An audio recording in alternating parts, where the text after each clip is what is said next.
क्या आप जानते हैं, पूरे 14 साल के वनवास में लक्ष्मण ने एक सेकंड भी नींद नहीं ली। और इससे भी बड़ी बात, उनकी नींद को पूरा करने के लिए कोई और 14 साल तक लगातार सोता रहा। कौन था वो? आप हैरान रह जाएंगे। वनवास की पहली रात थी।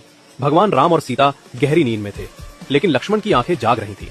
उन्हें लगा, यदि मैं सो जाऊं तो जंगल के खतरे मेरे भैया और भाभी को नुकसान पहुंचा सकते हैं। इसी समय निशाचर देवी निद्रा अवतरित हुई। उन्होंने कहा, लक्ष्मण, 14 वर्षों तक जागना किसी मानव के बस की बात नहीं। तुम्हें यह वरदान तभी मिलेगा जब कोई तुम्हारी नींद अपने ऊपर ले ले। लक्ष्मण ने पूछा, कौन करेगा यह बलिदान? निद्रा मुस्कुराई, तुम शेषनाग के अवतार हो और तुम्हारी पत्नी उर्मिला लक्ष्मी का स्वरूप, वो ही तुम्हारे हिस्से की नींद सो सकती है। उसी रात उर्मिला सो गई, लेकिन ये नींद सामान्य नहीं थी। ये लक्ष्मण की 14 साल की नींद थी। वे सोती रही और लक्ष्मण रात दर रात राम और सीता की रक्षा करते रहे। वनवास खत्म होने के बाद जब लक्ष्मण अयोध्या लौटे और उर्मिला को देखा, उनकी आंखें भर आई। उर्मिला ने आंखें खोली और 14 साल बाद पहली बार मुस्कुराई।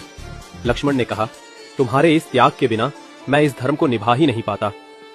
लोग राम सीता के प्रेम को याद रखते हैं, लेकिन बहुत कम लोग जानते हैं कि अयोध्या की सबसे महान प्रेम कहानी लक्ष्मण और उर्मिला की है, जहां एक ने 14 साल तक नींद त्याग दी और दूसरी ने 14 साल सिर्फ अपने पति के धर्म का साथ देने के लिए सोती रही।